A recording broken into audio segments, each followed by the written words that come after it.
Imagine you're making six figures, but you can't fully enjoy it because you've been traveling, shopping, and eating your way into lifestyle creep. And now you need to start all the way over with your finances because you've got to pay down debt, build your emergency fund, and start learning to save again. Hello, she is me. I am she. If you want to know the three things that I have implemented to help me on this journey of reversing lifestyle creep, then you need to stay.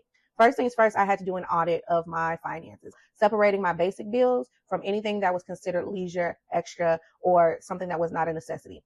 Once I did that, I started making some executive decisions. I actually sold my luxury car back. I had a Genesis GV70 2025 fully loaded. She needed to go back because everything that I was spending on the car note, the insurance, the gas, and the upcoming maintenance was going to take a huge chunk of my income out that I needed to be using towards prioritizing debt and setting up my emergency savings fund all over again. So sold that car and I went electric.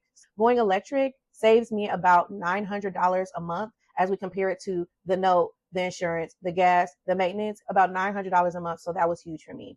Another executive decision I made was I rehomed my pet. Now, y'all probably will hate me for this, but my pet that I had was averaging me monthly about $300 to $400 because I was one of those pet moms that needed to have insurance, that took them for their regular checkups, that had them in training, that was traveling often for work. So every time I took a trip, that was an additional $200 to $250 on top of the regular $300 that I was paying a month. So while I loved my baby boy, I know that I needed to make some executive decisions to get out of debt. So I did it. Third thing I did was I looked at a system. So I have 40% of my direct deposit that goes into my regular checking account. That is what I use to pay off all my regular bills. Then I have 40% that goes into my regular savings. And then I have 20% that goes into a high yield savings. The high yield savings account that I have helps a lot because in order for me to transfer money out of there, I had to wait 2 to 3 business days. So that gave me pause before looking to go into there at all. I kind of just would subconsciously forget that it was even money going into there. And from time to time, I would look